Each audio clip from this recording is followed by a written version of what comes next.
Bom, dando continuidade aqui, então, obrigado. Primeiramente, eu agradeço aí o convite para participar. Eu acabei selecionando 3 temas aqui, que são temas de interesse, são bastante cobrados, né, na prova de título. Vamos falar algumas coisas sobre eles, né? Primeiramente, aqui eu coloquei displasia do desenvolvimento do quadril. Então, um caso inicial aqui, uma criança de 1 dia de vida, sexo feminino, né? O ortopedista foi chamado para avaliação na unidade neonatal por uma queixa aí de a pediatra observou um ressalto nos quadris. Então, nasceu no termo, o peso 3.200, foi parto cesárea e tinha uma apresentação pélvica completa, né? Ou pélvica agripínea, né? Que a gente também fala, né? Que seria esse pélvico que nasce com o joelho em extensão, né? Os 2 pés aqui na cabeça, na orelha, e o quadril hiperfletido. Então, isso já leva a gente a pensar, né, assim, alguns fatores, né? Sexo feminino, o fato de ser menina e, como eu falei, ter apresentação pélvica completa, realmente chamam a atenção para a gente pensar numa displasia do quadril, né? Foi feita essa avaliação, como é feito na triagem neonatal, e aí observou-se esse ressalto, e a gente vê esses ultrassons aqui. A gente observa aqui, em ambos os lados, a gente tem aqui seria o acetábulo, né, a cabeça do fêmur, e o quadril está luxado dos 2 lados. Esse lado aqui está particularmente o labro invertido de volta, né? Então, a cabeça do fêmur está aqui e está empurrando o labro de volta para dentro. Desse lado aqui, ele também está subluxado, né? Está luxado, mas o labrum ainda está um pouco evertido aqui. Às vezes a gente olha essas imagens e tem uma certa dificuldade para entender o que a gente está vendo, né? Então, esse esquema aqui mostra um pouquinho melhor, para a gente ver que o fêmur proximal, no RN, ele tem aqui a metáfise, né, aquela junção, a borda condro-metafisária, e aqui é tudo cartilaginoso, né? Essa parte proximal do trocânter, da cabeça, é tudo cartilaginoso. E o que a gente observa aqui na imagem, então, tem muitas vezes que as pessoas acham que isso daqui é a borda medial ali, seria o cálcar, né, o do colo do fêmur, tal, mas não é. Isso daqui, na verdade, a gente está vendo essa parte aqui, essa junção da metáfise com o restante da epífise aqui, né? E aí a diáfise do fêmur está vindo para esse lado de cá aqui, né? O quadril ele fica nessa posição fletido e um pouco aduzido para ser feito esse exame.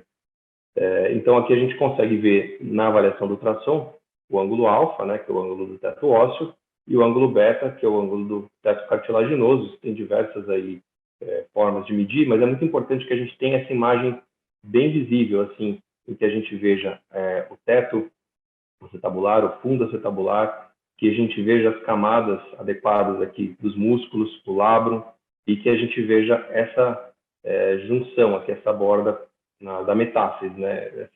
Todas as características que estão mostradas nessa figura, para a gente saber se o ultrassom está num plano certo e se é confiável. É muito comum a gente pegar um ultrassom e aparece só uma bolinha na cabeça do fêmur e não necessariamente ele está muito confiável. Nesse caso aqui, é uma criança que está com o quadril luxado, mais precocemente a gente consegue instituir o tratamento mesmo dos quadris luxados por suspensório de Pavlik. O que muda um pouco é o fato da gente ter que ficar um pouco mais em cima dessa criança, né? Se fosse um quadril só displásico, primeiro que talvez eu não tivesse feito a ultrassonografia nessa fase, né? Você teria eventualmente um quadril que foi encaminhado para o ortopedista ou só por suspeita, por rotina, né? Porque era um paciente pélvico, ou então, de repente, teve um estalido, alguma coisa mais sutil, mas esse não, esse foi um paciente que eu examinei logo no período neonatal e ela tinha realmente um teste de Ortolani Barlow positivo, Ortolani do lado esquerdo, do lado direito Barlow, basicamente você sentia. Então, foi instituído precocemente o tratamento com suspensório de Pavlik. Nesses casos, é importante a gente fazer a avaliação meio que próxima, né? Então, geralmente, a gente faz uma avaliação semanal para ver se esse quadril está reduzindo, porque às vezes ele pode não reduzir. E aí, com 6 semanas, a gente observa que houve uma melhora ali dos ângulos. Você vê que o plano não está dos melhores aqui, né? Porque eu falei, está mais parecendo uma bolinha aqui do que você vê naquela borda metafisária. Mas mesmo assim, a gente considerou que, né, o quadril, a gente sentia que ele estava ficando mais estável, ele não ficava luxando mais.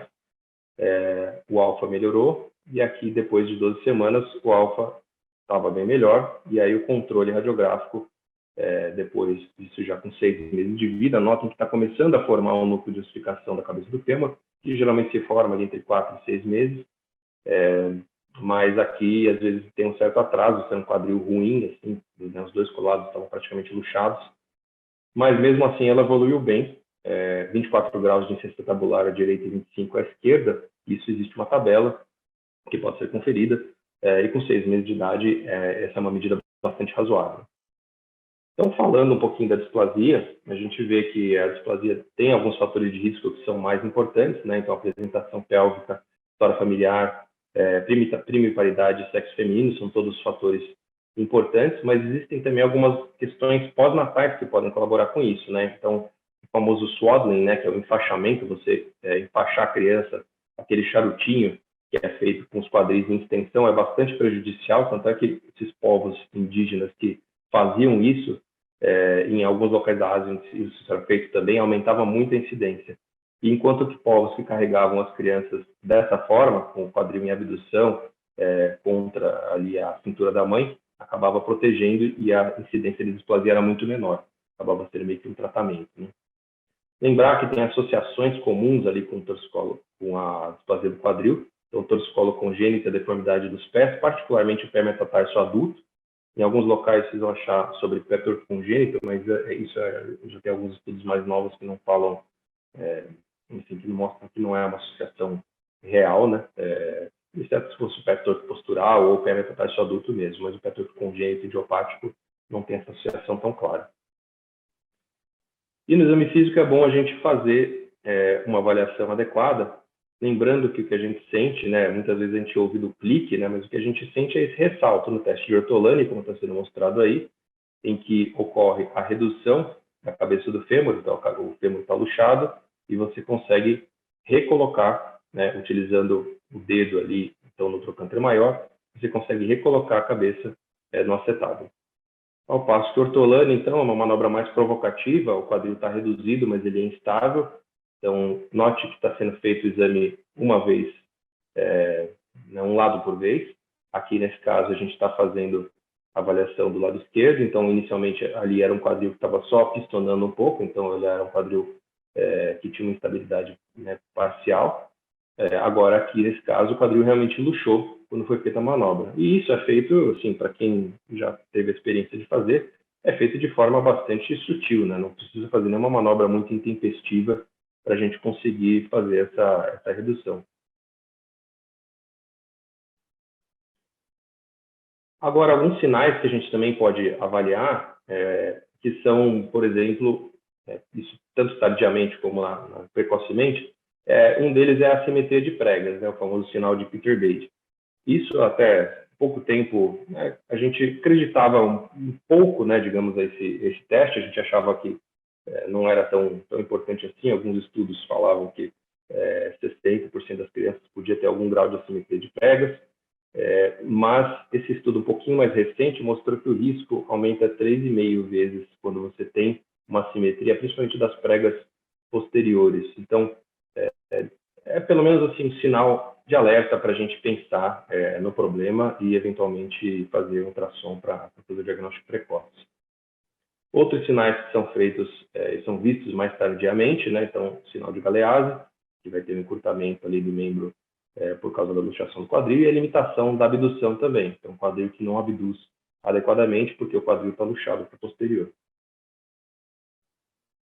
A gente também costuma fazer, né, um screening direcionado, né? Existem alguns países do mundo em que é feito um screening para todos os casos, mas a gente observa que não é por você ter feito ultrassom em todos os casos que você acaba perdendo, não tendo aqueles casos mais tardios em que é detectada a luxação, né? Isso, né, tem revisão sistemática da Cochrane, tem alguns trabalhos mostrando que você continua tendo casos tardios de luxação, mesmo fazendo esses screenings com ultrassom precocemente, e você aumenta um pouco a incidência de tratamentos, talvez desnecessários.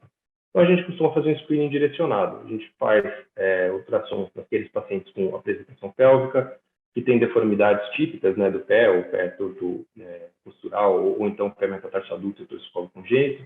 tem história familiar, que tem um Barlow ortolane positivo no primeiro exame. Isso é importante porque, às vezes, esse teste pode negativar, né? O Barlow, tanto o Barlow quanto o ortolane, eles podem negativar depois de 1 ou 2 semanas. Então, é importante, muito importante, aquela avaliação do berçário, aquela avaliação que o pediatra faz na primeira semana. E essas outras alterações, né? Restrição da abdução e assimetria de pregas. Quanto ao tratamento, a gente acaba levando muito em consideração a idade da criança, né? Então, você tem uma criança que chegou para você com algumas daquelas alterações ali, você vai fazer um screening direcionado. Quando fazer? Quando você tem um quadril que você, paciente pélvico, o quadril aparentemente é um ortolane positivo, vale a pena fazer ultrassom precocemente. Qualquer uma das outras situações, muitas vezes é interessante esperar até a 3ª ou 4ª semana, porque senão, se você faz muito precoce esse ultrassom, você acaba tendo muitas vezes um falso positivo. Então, considerando que a gente pegou ali um paciente que você fez o ultrassom, seja naquele caso de ortolane positivo e o quadril estava realmente luxado, ou naquelas suspeitas, e aí você fez lá para a 3ª e 4ª semana, vai instituir o tratamento. Geralmente, no RN até os 6 meses de idade, você consegue tratar com órteses, que o mais comum é a morte dinâmica do tipo Pavlik. No caso de falha desses tratamentos, você pode precisar de uma redução fechada. Quando você pega uma criança já um pouco maior, de 6 meses a 12 meses, geralmente não vai funcionar o tratamento com uma órtese, né? A não ser que seja uma displasia leve residual, mas se o quadril estiver luxado, eu digo, você vai precisar, na maioria das vezes, fazer uma redução fechada do centro cirúrgico. Então, tenotomia de adutores, redução fechada, e é importante porque a tenotomia de adutores. A tenotomia de adutores, ela aumenta a zona de segurança, que é o tanto que você consegue abduzir o quadril sem você fazer uma hiperabdução, que aumentaria o risco de necrose, e você aumenta essa amplitude, então, de abdução máxima, que potencialmente você poderia causar uma necrose, e a adução mínima, em que o quadril acaba luxando, né? Então, você amplia essa zona de segurança aí quando você faz a tenotomia de adutores. E depois, o gesso pélvico podado. Ou então, em alguns casos, que é a falha da redução fechada, você vai ter que fazer a redução aberta ainda nessa faixa etária. Mas o mais comum é a redução aberta após os 12 meses de idade, que pode ser feita tanto por uma via anterior, do tipo Smith-Peterson, ou por uma via medial. E procedimentos adicionais aqui, que eu digo, quando que a gente vai fazer, por exemplo, um encurtamento femoral e uma osteotomia pélvica? Depende um pouco da faixa etária e, claro, da altura da luxação. Geralmente, crianças a partir de 18 meses, que foi a idade clássica que o Salter preconizou para fazer a osteotomia dele, já teria uma indicação de uma osteotomia pélvica, habitualmente do tipo Salter ou eventualmente Pemberton. O encurtamento femoral, a gente acaba fazendo em crianças geralmente maiores, maiores de 2, 3 anos, geralmente acima de 2 já é necessário, porque senão você dá uma hiperpressão muito grande na cabeça e tem um risco de necrose aumentado. Então, aqui, por exemplo, uma criança de 9 meses, sexo feminino, se vocês notarem aqui, ela tem um quadril que é facilmente redutível depois da anestesia geral. Né? Luxou, reduziu. Esse aqui a gente fez a tenotomia de adutores depois, para facilitar o posicionamento, né, e diminuir e aumentar aquela zona de segurança, como eu tinha comentado. Vocês podem ver aqui que era um quadril que estava luxado. O tratamento, nesse caso aqui, então, foi feito com a redução, gesso pélvico-podálico, e aí a confirmação da redução pode ser feita radiograficamente no centro cirúrgico, né, mas muitas vezes a gente precisa fazer, na verdade, na maioria das vezes, a gente faz um exame complementar para ter certeza que o quadril está reduzido. Aqui foi feito uma ressonância no protocolo rápido, a criança está com gesso, então você consegue fazer um protocolo rápido sem anestesia, mas na maioria dos centros a tomografia acaba sendo ainda mais comum, né, nesse caso foi ressonância. Agora, uma criança mais velha aqui, 24 meses, né, sexo feminino, nota-se que uma luxação bilateral. Aqui não tem muito jeito, a gente acabou fazendo então uma redução aberta, capsuloplastia, osteotomia do tipo Salter e o encurtamento femoral do mesmo lado. Depois a criança foi submetida à cirurgia do outro lado também. 14 congênito, então vamos colocar um outro caso aqui. Uma criança de 15 dias de vida, sexo masculino, apresentando deformidade dos pés, então deformidade clássica, né? Equino cavo-varo adulto com supinação ou inversão. Então aqui a gente vê o cavo bem e o equino também. E aqui a gente vê essa inversão, né? E a adução do antepé aqui também pode ser percebida. Esse é um paciente que A gente, habitualmente, quando é um pé torto idiopático, começa o tratamento o mais precoce possível, mas eu costumo esperar até pelo menos uma semana, ou mais habitualmente até os 15 dias de vida, porque é mais fácil começar um pouquinho depois, a criança já começou a ganhar peso, os pais acabam conseguindo interpretar de forma mais fácil assim os sinais ali que a criança dá, né? Se está com dor, não está, ou se está chorando, enfim. Então, geralmente eu começo por volta de 15 dias de vida. Aí a gente, nesse caso, fez um tratamento ali com gesso do método de Ponseti, que a gente vai comentar um pouquinho mais à frente, 6 gessos, e aí, seguido da tenotomia do tendão de Aquiles, e uma sequência de mais 3 semanas de gesso, e pós-tenotomia a gente tem um resultado como esse. Então, o pé torto, né, como foi mostrado nesse caso ilustrativo aí, ele é uma doença bastante comum. Ele envolve ali 1 para cada 1.000 nascidos vivos, 2 para cada 1.000 nascidos vivos, né? Tem uma incidência parecida com a displasia do quadril. E 50% dos casos é bilateral. Tem fatores familiares que são importantes, não é 100% dos casos em que o pai, né, tem e a criança vai ter também, mas existe uma frequência maior em parentes de primeiro grau, né, assim como na displasia também. E é mais comum no sexo masculino aqui, né, na displasia é no sexo feminino. Fisiopatologia dessa alteração, assim, o que a gente observa, né, é que existe uma subluxação da articulação talonavicular, né, aqui o navicular, e aqui a cabeça do talo descoberta lateralmente, né. Então, todo esse bloco do calcâneo e do antepé e do médio pé acabam se deslocando medialmente ao redor da cabeça do talo. Então, o que a gente tem que fazer para corrigir isso é trazer todo esse bloco calcâneo podálico para a lateral, de forma a cobrir novamente o talo, né? Então, o talo está preso ali na pinça, ele não consegue se mexer. O que se mexe é o restante do pé, virando, né, toda essa parte aqui para a medial. E isso acontece porque tem vários fatores aí que são implicados, a parada do desenvolvimento, pode haver uma displasia primária de alguns ossos do pé, e também fatores neuromiogênicos que podem estar envolvidos, né? Se a gente for ver, é muito comum o pé torto congênito estar associado a doenças do tipo mielomeningocele ou artrogripose, em que tem esses fatores neuromiogênicos também. Então, talvez possa ter alguma coisa nesse sentido atuando, mesmo nos idiopáticos, né? Só que nada completamente comprovado. Na avaliação, a gente vai ver aquelas alterações que eu comentei, né? Então, a adução do antepé, o equino, o cavo, e aí tem uma forma de classificar, que é a classificação de Pirani, que vai pontuando, né? Então, pontua, por exemplo, a borda lateral, se ela é reta, se ela tem uma curva leve, uma curva mais acentuada, e isso vai pontuando cada um dos elementos ali, a adução do antepé, o equino, a prega posterior também, diz respeito ao equino, passando a cabeça do talo, é uma classificação interessante para a gente saber, que muitas vezes é cobrada também em prova.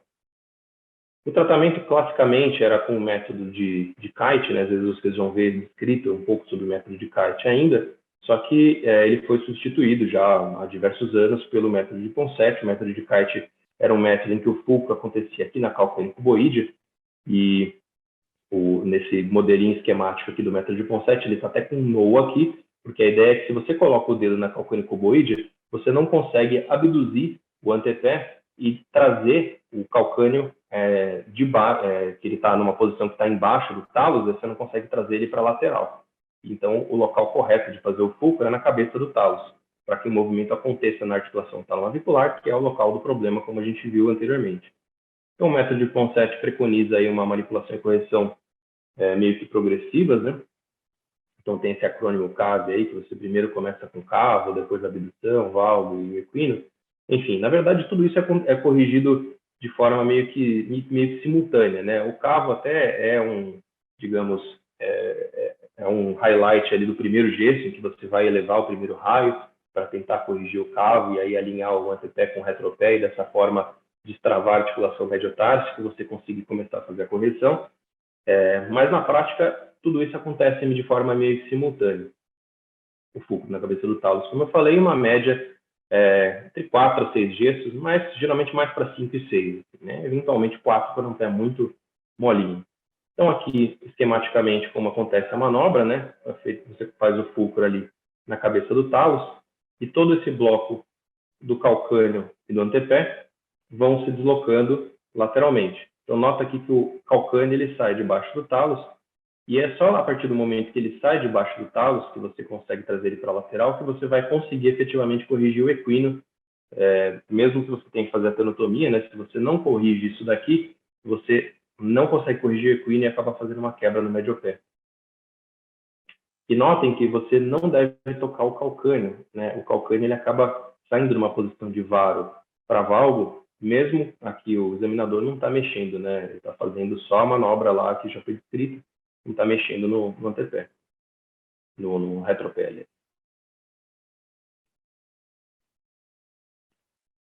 Então é feito esse tratamento de semanal, geralmente 4 a 6 gessos, né? Nos casos idiopáticos, tende a ser mais para isso mesmo. Nos casos que não são idiopáticos, nos perportos teratogênicos, muitas vezes você precisa de mais gessos, 8, 9, 10. No final é feita a tenotomia do tendão de Aquiles, que na maioria dos centros é feita ambulatorialmente, mas pode ser feita no centro cirúrgico também. Pode ser feita de forma percutânea ou com uma pequena incisão. Só é importante fazer de forma que a gente evite aqui as estruturas neurovasculares mediais, então a gente geralmente entra com bisturi de medial para lateral, para que não ocorra essa lesão aqui. Mais de 90% dos casos acabam precisando da tenotomia. A gente costuma falar que se você está na dúvida, é melhor fazer a tenotomia, porque você dificilmente se arrepende de ter feito, mas eu já me arrependi de não ter feito, e aí o pé não fica tão bom, ele começa a dar uma quebra do médio pé, e tem uma recidiva precoce, não serve direito na horta, enfim. Esse é um dos motivos que muitas vezes a horta fica difícil de ser utilizada, é porque você não corrigiu adequadamente. E aí, posteriormente, é muito importante que o tratamento seja feito na sua continuidade ali, né? Então, a gente utiliza uma órtese do tipo Dennis Brown, enfim, tem várias variações desse tipo de órtese, mas, basicamente, as botas têm que ficar mantendo uma dorsiflexão de 5 a 10 graus e 70 graus de abdução do lado afetado, né? Essa pergunta já caiu algumas vezes no Tário, no SBOT, né? Do lado afetado, 70 graus, e do outro lado seria 40 graus, caso o outro lado não esteja afetado. E por quanto tempo? 23 horas por dia por 3 meses e 14 horas por dia até os 2 a 4 anos de idade. Dá para entender que isso aqui é difícil de manter, né? Mas já é comprovado que quanto mais tempo você mantém, né? Quanto mais próximo dos 4 anos você consegue manter, menor o índice de recidiva. Então, a gente tenta sempre falar para os pais. E se você tiver uma recidiva? Habitualmente é feito novamente o método de Ponseti e você consegue a correção. E se o paciente tiver, por exemplo, uma supinação e uma adução dinâmica, o pé parece estar corrigido, mas conforme ele anda, ele vai supinando e aduzindo o antepé. Você acaba fazendo, se tiver uma deformidade fixa, você faz novamente os gessos e faz a transferência do tibial anterior. Se for só uma deformidade dinâmica mesmo, aí você faz só a transferência do tibial anterior. Lembrando que aí é uma transferência completa, né? Não é para confundir com o que às vezes a gente faz na paralisia cerebral, para quem já viu que é o splat, que você transfere uma metade do tibial anterior para a lateral, que no caso é feita a transferência completa, e aí geralmente é feita para a cunha, ou para a cunha lateral, para a cunha intermédia, mas habitualmente para a cunha lateral. Nos casos de falha de tratamento, né, você tentou várias vezes o método de Ponseti e realmente não está funcionando, existe essa possibilidade, mas é muito raro hoje em dia a gente precisar nos pacientes idiopáticos, salvo assim, alguns outliers ali, ou em casos de teratogênico, né? Às vezes a gente precisa. E aí tem algumas vias que são feitas, né? Tem via de Turco, tem a via de Podivila, que é uma via em L, mas o objetivo basicamente seria fazer uma liberação póstero-médio lateral, à la carte, liberar as estruturas que estão, enfim, contraturadas, e geralmente as vias do tipo dupla via são feitas para pacientes maiores, né? Então, por exemplo, o Turco ou Codivila, que é feita uma viazinha lateral e essa via posterior-medial. E essa via do tipo Cincinnati são para pacientes menores, assim, até por volta de 1 ano de idade é possível fazer o Cincinnati. Mas pacientes maiores do que isso, falta pele para fechar aqui atrás. Alguém perguntou aqui, a órtese fica com 70 graus de rotação externa? Sim. O pé fica com... É descrito assim como se fosse 70 graus de abdução. Claro que em parte isso vai ser uma abdução do pé e em parte vai ser um pouco de rotação externa também que está sendo provocada. Mas sim, você mantém o pé afetado com 70 graus de rotação externa e o pé não afetado com 40 graus de rotação externa. Então, sobre pé torto, era isso. Sobre paralisia cerebral, que é um tema também que as pessoas veem, geralmente já, agora vocês vão pegar a prova oral, mas aí esse casinho na prova oral, a pessoa já começava a tremer porque não sabia descrever, né? Não tem nada demais de descrever, é basicamente descrever o que vocês estão vendo aqui. Né? Então, uma criança que está andando como? Ela tem um flexo de quadril, um flexo de joelhos e um equino dos tornozelos, equino varo dos tornozelos, até por assim dizer. A gente pode falar mais também, que ele tem uma rotação interna, aparentemente, dos quadris, porque os joelhos estão virados para dentro. Ele tem uma adução dos antepés também. Algumas pessoas falariam que ele tem a marcha em tesoura, mas a marcha em tesoura não é um termo que a gente costuma gostar muito, porque geralmente eles não fazem uma adução, eles fazem uma rotação interna do quadril. A tesoura dá a impressão que você está aduzindo o quadril, né? Mas no caso, geralmente eles não têm essa rotação, essa adução, eles têm a rotação interna. Então, você vê aqui no histórico aqui, né, o paciente tem dificuldade para marcha, está com 7 anos, foi um RN pré-termo, 27 semanas, peso do nascimento foi 1,8 kg, ficou na UTI NEL por 1 mês. Então, esse aqui é um paciente que, só de ver, né, a forma como ele anda e com esse histórico aqui de prematuridade e um parto difícil, você tem que pensar em paralisia cerebral. Eu já falei que era isso, né, mas vendo aqui, caso fosse para dar um diagnóstico, é um pouco óbvio até, né? Mas ele tem essas alterações. E aí, se a gente fosse classificar, ele seria um paciente, que a gente vai comentar um pouquinho mais sobre a classificação, mas ele seria um GMFCS2. Ele está com um pouco de dificuldade para andar, mas ele anda sem aditamentos, né? Provavelmente ele é um diparético, porque ele tem os membros inferiores mais acometidos do que os membros superiores. E muitas vezes a gente tinha que descrever também, passando sem querer, o que a gente faria em termos de tratamento. Né? Se a gente tiver um paciente desse, claro, ninguém vai esperar que vocês vão saber os detalhes ali do tratamento, mas você tem que imaginar que você tem que corrigir as alterações que você está vendo. Né? Você está vendo um flexo de quadris, um flexo de joelhos, um equino dos tornozelos, um equino varo dos tornozelos, rotação interna dos quadris e a rotação interna dos pés, que possivelmente é relacionada aos quadris e a essa deformidade em varo dos pés. O que fica assim, relativamente fácil, que você tem que corrigir essas coisas. Agora, como você vai corrigir, não é uma coisa que vai ser cobrada de você. Você teria que corrigir o flexo dos joelhos. Como? Se for uma deformidade fixa leve, muitas vezes o alongamento dos isquiotibiais ou a transferência do semitendine para os tubérculos adutores, uma cirurgia que a gente gosta de fazer, seria uma possibilidade.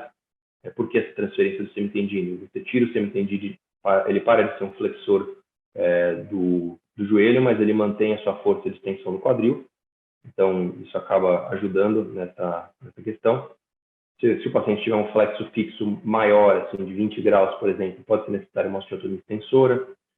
Para corrigir a rotação interna do quadril, o mais habitual é uma osteotomia de rotação externa do fêmur bilateral. Aí é discutível se pela idade já está indicado ou não, mas, enfim, é uma coisa que você tem que pontuar, que pode ser necessário.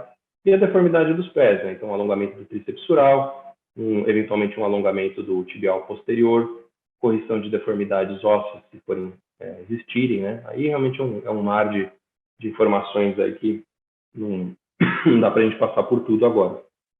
Mas é só identificar os problemas e determinar que esses problemas têm que ser corrigidos. As formas, né, muitas delas são muito bom senso, né, de como você pode corrigir, as possibilidades. Não precisa falar o tratamento melhor para aquele caso, mas as possibilidades, né? Então, corrigir a flexão dos joelhos, corrigir a deformidade dos pés e assim por diante.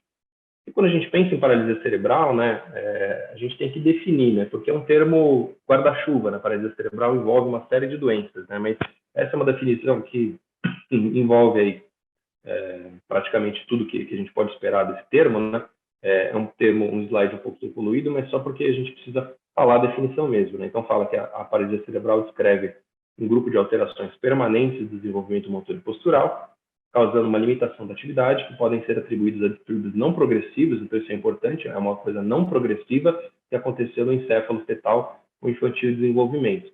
Então, se você tem uma criança que teve uma lesão encefálica com 7 anos de idade, a gente não chama de paralisia cerebral, chama de lesão encefálica adquirida, né? Seria outro tipo inclusive, de comprometimento que a criança vai ter.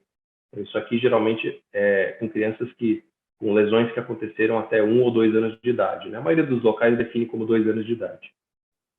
Os distúrbios motores da PC são geralmente acompanhados de outras alterações, né? Então, de sensibilidade, percepção, cognição, comunicação, comportamento, por epilepsia, por problemas musculoesqueléticos secundários, que é o que acaba importando para nós ortopedistas. Esses pacientes vêm muito para a gente por causa desses problemas musculoesqueléticos secundários. E aí a forma de classificar, eu falei que aquele caso era um diparético, né? Então ele tinha um comprometimento maior do membro inferior do que do membro superior. Eu falava, por que não paraparético? Porque o paraparético, teoricamente, é só membro inferior, né? E geralmente os diparéticos eles têm algum comprometimento do membro superior, então acabou convencionando de utilizar esse termo, né? Diparesia espástica, geralmente. Diparesia espástica é muito comum nos pacientes prematuros, né? Pode ser um hemiparético, em que o hemicorpo é mais acometido, e um tetraparético, em que os 4 membros e muitas vezes o tronco e a cervical também são acometidos. Além disso, a gente também pode classificar pelo tipo motor, então o paciente pode ser puramente espástico, geralmente quando tem uma alteração mais do sistema piramidal, paciente discinético, em que ele pode ter tanto alterações do tipo distônico ou coreotetose. São aqueles pacientes que têm tônus flutuante, eles não conseguem controlar, a hora eles estão com o cotovelo extensão, a hora eles estão com o cotovelo fletido, eles não têm aquela postura fixa que o espástico tende a, por exemplo, desenvolver um flexo de joelhos, um flexo de quadril. Eles não, eles têm um tônus flutuante. O atáxico, em que há um comprometimento geralmente cerebelar, e o misto, o mais comum é o espástico distônico, né? Aquele PC tetra de MFCS 4 ou 5, que ele é espástico distônico, é a combinação mais comum. E falando do GMFCS, né?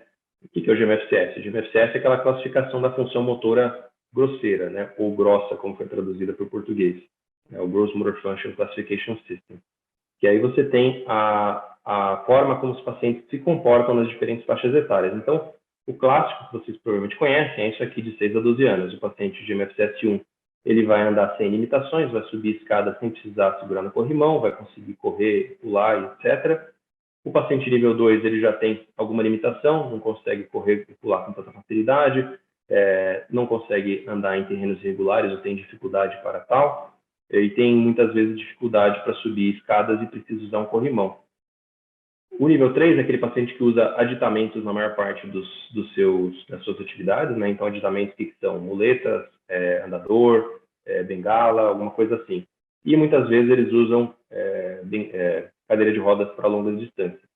Nível 4 é aquele paciente que usa cadeira de rodas para a maior parte das atividades, mas ele pode ter um cognitivo suficiente para ele, né, conseguir usar uma cadeira motorizada, por exemplo. Ele geralmente faz marcha apenas terapêutica, em um ambiente bastante controlado e numa idade precoce. O GMFCS5 é aquele paciente que geralmente não tem nem controle de tronco, ele acaba utilizando a cadeira de rodas e precisa de um auxílio de alguém na maior parte das situações.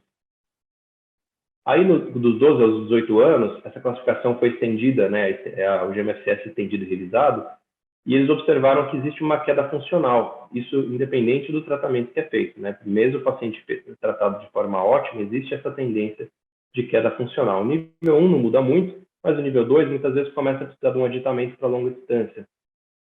O nível 3, muitas vezes ele começa a usar cadeira de rodas em mais situações, e às vezes ele troca um aditamento que era uma muleta por um andador, enfim. O nível 4 acaba perdendo aquela capacidade de marcha terapêutica. E nível 5 não muda muito.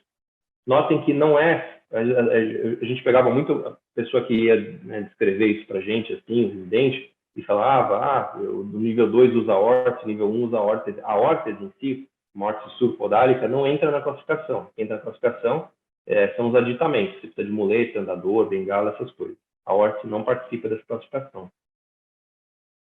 O que a gente tem que avaliar nos membros inferiores, né, são as principais alterações, e as alterações mais comuns são muitas, assim, não dá para a gente ficar falando sobre todas aqui, que vai estourar o tempo.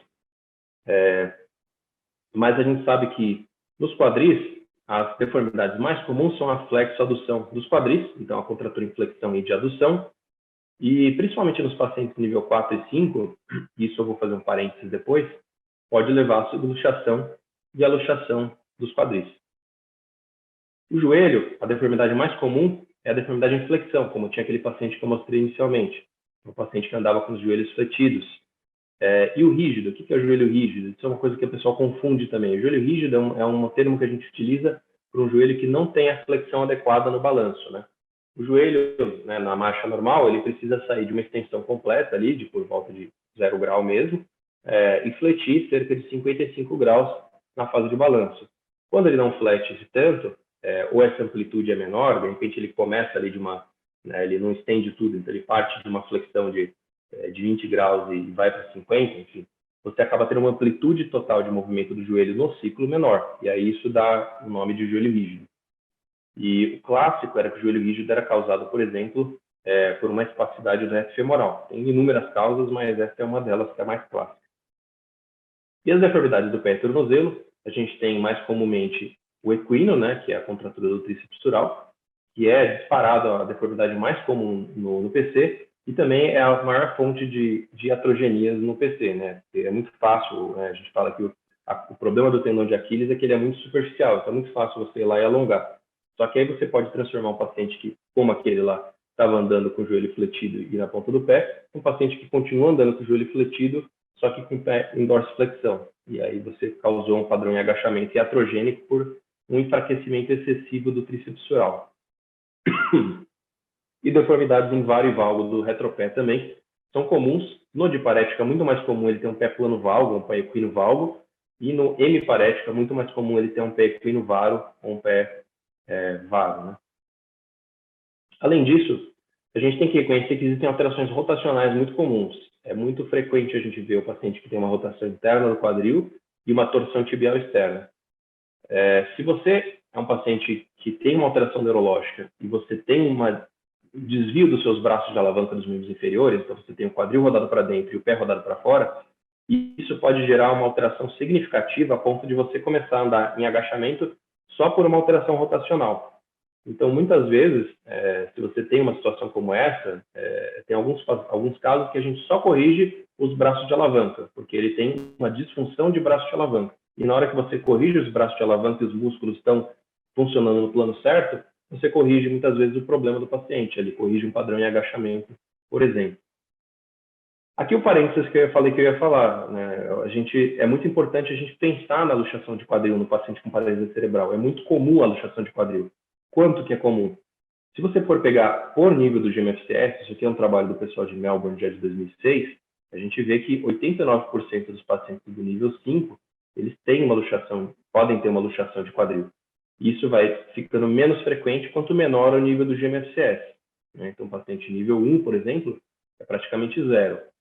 A única exceção disso daqui é um paciente com hemiparesia, que tem uma rotação interna do quadril e adução muito aumentada, né? A gente fala que eles são o tipo 4 de Winters e Gage, que é o padrão hemiparético que tem comprometimento do quadril, joelho e pé. Enfim, isso não é tão importante, mas é só para dizer que esse é o único caso em que um nível 1 costuma ter uma chance maior de um quadril luxar. Na maioria das vezes, a gente se preocupa mesmo no nível 4 e 5, mas quando acontece com o nível 3 e nível 2, é uma desgraça bastante importante. E é difícil porque você não consegue ver isso daqui precocemente, diferente de uma DTQ ali que tem diversos sinais e vai suspeitar e vai fazer ultrassom, enfim. Quando o quadril está começando a luxar, você não vai perceber na paralisia cerebral. Então, muitas vezes a gente acaba tem rotinas ali de vigilância do quadril, em que você faz radiografias seriadas, né? Então começa com um ano, principalmente no nível 5 e 4, você começa com um ano e todo ano você vai fazendo. Se você nota que está piorando a progressão dessa luxação, você às vezes faz com mais frequência, até precisar intervir. E o tratamento? O tratamento ele pode ser dividido em alguns aspectos, né? Então, clínico, o que a gente tem no tratamento clínico? Como tudo, né, nessas doenças mais complexas, é um tratamento multidisciplinar. Então, envolve a fisioterapia, que pode ganhar amplitude de movimento e ganhar força, particularmente nesses pacientes. Métodos sistêmicos são medicamentos, né? Então, controle do tônus é uma coisa muito importante, você tem que controlar essa hipertonia que eles têm. Então, às vezes, os pacientes eles podem usar baclofeno, via oral mesmo, para controlar um pouco o tônus. No pós-operatório é muito comum a gente dar benzodiazepínico para controlar o tônus, não ficar tendo espasmo e dor. E o tratamento local, o habitual, é infiltrações ali com bloqueios neurolíticos de toxina botulínica ou fenol. Tratamento neurocirúrgico já são métodos um pouco mais definitivos, mas envolvem desde a risotomia dorsal seletiva, por exemplo. O que é isso? A gente tem esses pacientes, eles têm espasticidade porque eles não têm o neurônio motor superior inibindo aquele arco reflexo que acontece no nível medular, né, do neurônio motor inferior. Então, como eles não têm essa inibição, eles têm um arco reflexo muito exacerbado. Então, a risotomia dorsal, ela vai cortar aquelas raízes que estão chegando na medula, né, as raízes aferentes, de forma seletiva, para que esse arco reflexo seja reduzido e, com isso, você tira um pouco esse ciclo vicioso da espasticidade. Isso é bastante indicado assim, para pacientes mais funcionais, nível 2 e 3, que tenha muita espasticidade, mas que tenha uma força e um controle motor seletivo bom, e pode ajudar bastante a controlar a espasticidade desse paciente. O baclofeno intratecal é uma outra forma em que você coloca uma bomba de baclofeno, como se fosse um marca-passo, né, implanta ali no subcutâneo do abdômen do paciente, e com um catéter que vai ser levado até dentro da medula, e aí ele vai ficar injetando baclofeno ali, porque a dose sistêmica de baclofeno que você precisa, muitas vezes, para levar um relaxamento muscular significativo é muito alta. Então, você fazer esse baclofeno intratecal acaba sendo uma opção de controle melhor. O problema é que aqui no Brasil não é muito feito, porque não tem muitos centros que fazem crianças, é muito difícil controlar, mas teoricamente seria mais indicado para os pacientes 4 e 5 com uma espasticidade mais grave. E estimulação cerebral é uma coisa que também é feito pouco para PC aqui no Brasil, que seria para os distônicos, basicamente, assim, né, ou paratotóxicos, e discinéticos de uma forma geral. E o tratamento ortopédico, a gente tem ali tanto alongamentos e transferências musculares, quanto osteotomias. Às vezes, a gente tem a impressão que um alongamento ou uma transferência muscular é mais conservador do que uma osteotomia. Mas, como eu tinha comentado com vocês, tem muitos pacientes que, se você alonga um músculo, você enfraquece ele. E o paciente com paralisia cerebral, às vezes a gente tem a impressão que ele tem espasticidade e que o músculo é forte, mas o músculo não é forte, o músculo é fraco, ele só é espástico. Tanto é que, às vezes, você faz a neurocirurgia ali, por exemplo, da risotomia e tira a espasticidade, e o paciente não tem o controle motor central do neurônio motor superior para controlar, fazer aquela contração muscular. Então, o músculo acaba, pelo menos por um tempo, ficando meio fraco. Quando você alonga o músculo, você enfraquece mais. Então, é preferível, às vezes, você corrigir braços de alavanca e fazer osteotomias do que você mexer nos músculos que vão acabar enfraquecendo, né? Então, é um conceito que é importante ter. E, quando possível, a gente gosta de fazer várias intervenções ao mesmo tempo para você abreviar o período de reabilitação. Então, tem essa sigla aqui, que é o STEMOS, né? Que é o Single Event Multilevel Surgery. Isso era um pouco mais forte, assim, há uns 10 anos atrás, um pouquinho mais. Hoje em dia, a gente tem feito, tem aceitado que, às vezes, não que seja para a gente fazer a cirurgia pela metade, mas a gente faz um pouco menos, e algumas cirurgias específicas a gente sabe que são melhores quando feitas como complementação, caso seja necessário. Mas, de uma forma geral, isso aqui, o conceito disso é que você vai tratar várias alterações ao mesmo tempo. E o que a gente prioriza quando a gente pensa em cirurgia ortopédica para paciente com paralisia cerebral? A gente prioriza do nível 1 a 3, marcha e função, e dor, eventualmente, claro, né, se o paciente tem uma dor no pé ou alguma coisa assim. E para o nível 4 e 5, o conforto e o posicionamento. A gente quer deixar eles confortáveis na cadeira e na cama, controlar a escoliose, que é muito comum, controlar a luxação do quadril, que também é muito comum, e deixar eles bem posicionados. Habitualmente, a gente prefere operá-los acima dos 6 anos de idade. Por quê? Porque quanto mais cedo você opera, maior a chance de recidiva e um pouquinho mais imprevisível do resultado na adolescência também. E, como eu falei, preservar a força muscular. Então, 2 exemplos aqui de tratamentos, né? A gente tem aqui uma criança, não é tão criança aqui, mas um adolescente, né, que tem um padrão de marcha, eu falaria que é um padrão de marcha em agachamento, né? Mas, se a gente quiser ser descritivo aqui, né? Não precisa falar que é um agachamento. O que está acontecendo aqui? Ele tem uma flexão aumentada dos quadris, uma flexão aumentada dos joelhos na fase de apoio, ele tem uma dorsiflexão aumentada dos tornozelos, e se a gente observar naquela primeira parte, quando ele estava vindo para a gente, de frente, ele aparece ter uma rotação interna do quadril direito, nota que assim, o joelho está rodando para dentro. Isso dá como eu falei, dá uma falsa impressão de adução, mas ele normalmente ele não está aduzindo, ele está rodando interno. Por isso que aquele termo lá da marcha tesoura não é muito adequado, né? E também a gente observa que, mesmo o quadril estando rodado interno, o pé direito está rodado para fora. Então, ele tem aquela situação que eu comentei com vocês. Ele tem uma rotação interna do quadril, por aumento da anteversão femoral, e uma torção tibial externa simultânea. Então, nesse caso aqui, o que foi feito? Esse aqui já é um pós-operatório tardio, 6 anos de PO. Foi feita uma transferência do semitendíneo para o tubérculo dos adutores, né? Então, transfere para o fêmur distal. E nesse caso foi feito um alongamento dos isquiotibiais, dos demais isquiotibiais mediais também. Note que isso fez com que o joelho estendesse mais na fase de apoio, e aliado a isso, foi feita também uma correção dos braços de alavanca deles. Então, os pés, foi feita uma correção, um alongamento da coluna lateral, do tipo Evans, em que a gente consegue corrigir o pé planovalgo, ele tinha os pés planos valgos aqui também. E aí a disfunção de braço de alavanca à direita foi corrigida com essa osteotomia de extensora, uma osteotomia de rotação externa do fêmur direito e uma osteotomia de rotação interna da tíbia direita. Se você só corrigisse o joelho e fizesse aquela cirurgia que está descrita aqui, a transferência dos semitendíneos e tibiais, existia uma possibilidade de que ele continuasse andando em agachamento, porque os braços de alavanca estão desalinhados. Então, você precisa restaurar os braços de alavanca também. Aí alguém vai falar, mas ele está andando um pouquinho equino aqui. Tá, realmente, isso aqui são 6 anos de pós-operatório, ele pode ter tensionado o tríceps, mas a gente prefere um pouco de equino do que o padrão em agachamento. Isso aqui gasta muito menos energia do que isso daqui. Agora, um outro extremo do espectro. Então, aquele lá era um paciente nível 3, né? E se a gente pega um paciente nível 4 ou nível 5, aqui no caso nível 5, o que está sendo medido aqui? É o índice de Heimers, né? Às vezes o pessoal olha um quadril ali de um PC e fala, os quadrantes de Ombredani, vamos traçar aqui, Hügenheimer, Perkins, ok, a gente realmente traça a linha de Hügenheimer, a linha de Perkins, mas aqui não tem nada a ver com a história do quadrante de Ombredani, que isso é feito para você avaliar um quadril, uma displasia do quadril, que hoje em dia até é feito pouco, porque a gente, na criança muito nova, acaba fazendo ultrassom, né? Então, o quadrante de Ombredani que seria realmente na criança com displasia, você gostaria que a metástase do fêmur proximal ou a cabeça do fêmur estivesse nessa região. Aqui, no caso, o que a gente está avaliando é o índice de Heimers. Então, o que é isso? A gente coloca essa linha de Perkins aqui, mede a porcentagem da cabeça que está lateral à linha de Perkins pelo tamanho total da cabeça.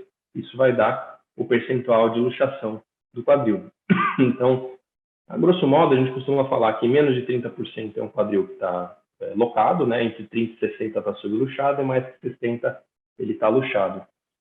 Entre 30 e 60 graus é um quadril que está meio em risco, então você precisa começar a pensar em fazer alguma coisa. Uma criança muito nova, muitas vezes você pode tentar fazer tenotomia de adutores, pessoas, para ver se isso consegue segurar essa progressão da luxação. Agora, quando a criança já é mais velha, ou quando você começa a ter uma luxação já na casa dos 60%, isso não vai funcionar. Então, a gente acaba partindo para técnicas mais, definitivas, ou mais invasivas, digamos, né? Não definitivas, isso aqui pode recidivar também. No caso aqui, uma osteotomia varizante, com uma osteotomia do tipo DEGA na pelve do lado direito aqui. O lado esquerdo não foi feito, porque era menos grave, né? Mas você vê que você consegue reduzir o quadril e manter uma posição bem satisfatória. Quanto que você variza aqui? Um paciente com uma luxação de quadril que é o nível 4 ou 5, não importa muito se você vai deixar o braço de alavanca aqui do glúteo insuficiente, esse tipo de coisa, porque ele não anda, né? Então, habitualmente, você pode deixar ali 100 graus sem muito problema. Quando o paciente que é um deambulador, né, nível 2, nível 3, a gente não costuma deixar menos do que 120 graus. E aí, muitas vezes, você tem que fazer a osteotomia pélvica ou dessa forma, ou osteotomias pélvicas de redirecionamento mais amplo para conseguir corrigir.